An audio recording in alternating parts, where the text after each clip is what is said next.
Pushy as a fly, that's what I'd call Vanessa clean. Because the morning she broke my lock and let 100 people into my family's lakeside lodge, it felt less like an HOA event and more like a full-scale invasion. You know what I mean? Imagine waking up to the sound of wire cutters, not birds or an alarm clock, but that harsh metallic screech, and looking out your window just in time to see your entire world. Your grandfather's legacy, your father's pride, your own sanctuary, getting trampled under folding chairs and plastic tables like it was just another patch of community park. That's how this whole thing started. And trust me, it only got weirder from there. Vanessa had always played Queen Bee in Pine Ridge, running the HOA with a lawyer's cunning and the confidence of someone who'd never truly been told no. But that day, she didn't even knock, just marched up, cut my lock, replaced it with her own, and waved in an army of neighbors dragging coolers, speakers, a bounce house, the works. All on the land my family had worked for 3 generations to build, to keep sacred, not for public barbecues, but for memories. My grandfather's hands carving each beam after the war, my dad expanding the place when times were good, every stone and flower bed a piece of our story. Priceless to us, though an appraiser put it at almost $3 million not long ago. I watched, frozen at first, caught between wanting to scream and wanting to document every minute for my lawyer, while Vanessa pinned some emergency community use authorization on my front gate, complete with the Pine Ridge HOA seal and a warning that interference would be considered obstruction of legitimate community functions. Yeah, she'd thought of everything, right down to the fresh lock, the clipboard full of paperwork, the neighbors nodding along as if I was the one overreacting. You ever see a mob turn just because a piece of paper told them you were selfish? It stings. I'm an architect, not a rookie when it comes to property law, so I knew this was textbook trespassing dressed up in HOA jargon, but Vanessa's reputation made me hesitate. 8 years chairwoman, former real estate litigator, never did anything without 10 backup plans. If she was this bold, she thought she could win. The worst part was, a lot of neighbors sided with her, at least at first. Old Mrs. Patterson even muttered, about time someone made Eli share, like my family's legacy was a loaf of bread, not private property. Vanessa greeted me with a fake bright, "Good morning, Turner," barely glancing up, clipboard in hand, while her people set up grills and strung banners across my lawn. Beautiful day for a community gathering, don't you think? It was both threat and challenge, daring me to lose my temper in front of a crowd she'd already convinced I was the villain. I kept it cool, told her this was private property, that she and everyone else needed to leave, but my heart was pounding. I knew, deep down, this was going to end in court, so every word, every look, every scrap of evidence mattered. Vanessa, cool as ice, handed me a thick envelope, her smile sharp as a razor. "I have all the proper legal documentation here," she purred. "And frankly, it's about time this property started serving the community." You could see the lawyer in her, the kind who wins by wearing you down, not by being right. But then I noticed something, a detail only an architect would spot. The new lock on my gate was high-end, the kind you don't buy on a whim. This wasn't vandalism, it was a hostile takeover, planned with the kind of care you usually see in corporate mergers, not block parties. Someone had invested real money and real time, making sure this looked legitimate. That scared me more than any threat. As I flipped through her documents, I realized just how deep the deception went. 12 pages of supposed violations, noise complaints, non-conforming landscaping, bogus community value assessments, all stamped and signed, but full of holes if you actually knew the HOA bylaws. I called her on it, citing the requirement for 30 days notice, and for the first time, her eyes narrowed. "Emergencies override normal procedures, Turner," she snapped, the mask slipping. "Your selfishness has forced our hand. It wasn't about rules, it was about control. This wasn't our first round. 2 months before, she'd tried to buy me out for a laughable $850,000, a third of market value, warning that properties that don't serve the community face unexpected complications.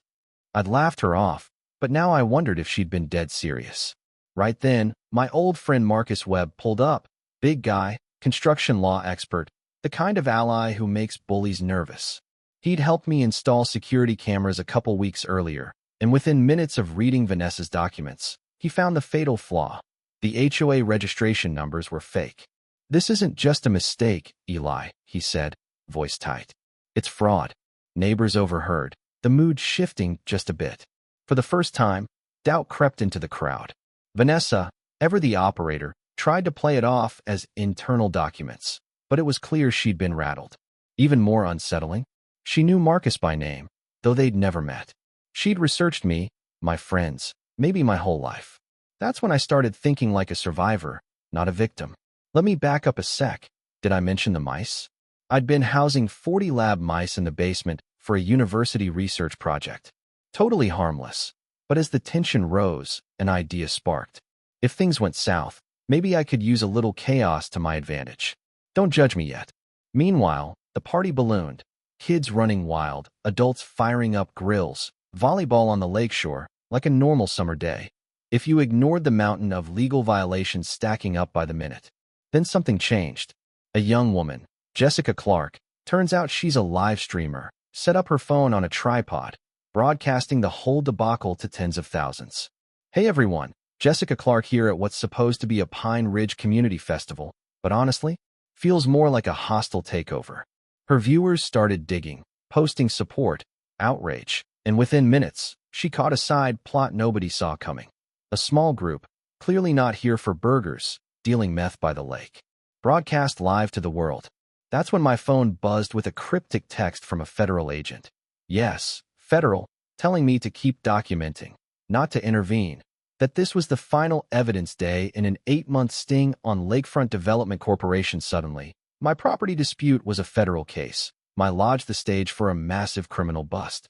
I called my lawyer, Diana, who confirmed that Vanessa's emergency powers didn't hold up legally. At least 6 statutes violated, easy. Cameras rolled, cloud backups ticked every 15 minutes, the crowd swelling and the festival morphing into something more sinister by the minute. Then, as noon approached, that agent texted again. "Prepare your backup plan for 12 p.m. exactly." That's when I knew. If chaos was coming, I might as well direct it. At the stroke of 12, I cut the power to the lodge, releasing all 40 mice onto the lawn.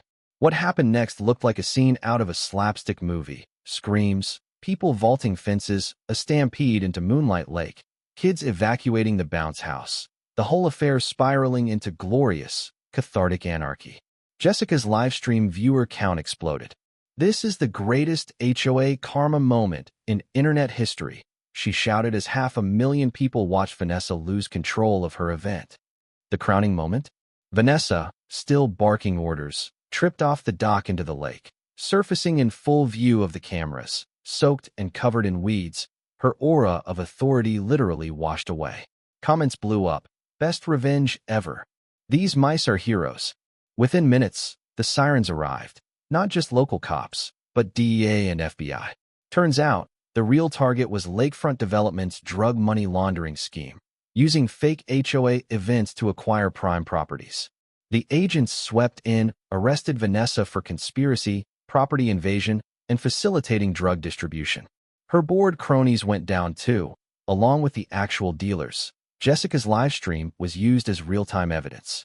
25 paid actors, hired to pad the crowd, were sent packing, leaving only the shell-shocked real residents, betrayed and embarrassed. Later, I learned from Detective Ray Morrison, an old friend turned lawman, that Pine Ridge Lodge had been the linchpin in a multi-county scheme targeting lakefront homes for undervalued acquisition using fabricated violations and community pressure. Confidential geological surveys revealed my family's land was sitting on mineral deposits worth over $8 million. That's why Vanessa and her partners had gone all in. The trial, 6 weeks later, was a media circus. Jessica front row, now a budding journalist, her viral stream the centerpiece of the prosecution's case.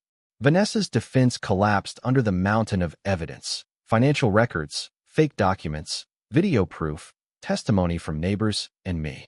I'll never forget facing her in court, stripped of her arrogance, desperate for excuses. The judge was clear. "You used your authority to victimize neighbors and enrich yourself. 7 years in prison, full restitution, and a lifetime ban from HOA leadership." Afterward, Pine Ridge didn't just recover, it thrived. We built a community justice education center where the lodge once hosted parties, teaching homeowners across the state how to spot and stop HOA corruption. The 40 mice, now celebrities, lived in a special habitat, beside a memorial to the weirdest, most meaningful victory of my life. Jessica's documentary about it all won awards, inspiring other communities to stand up. As for me, I had a choice: sell out for mineral money or honor my grandfather's vision. I chose legacy. The lodge stayed in the family, hosting students, workshops, and tours. Our story became a lesson in courage and creativity, proving that sometimes the smallest defenders make the biggest difference. So what do you think? Was I right to turn a mouse invasion into a lesson for the whole country, or did I go too far defending what's mine? I'd love to hear your take. Drop your thoughts below. Where do you draw the line between community good and personal rights? When is justice served, and when does it cross the line? If this story resonated, share it. Let's get people talking about real justice.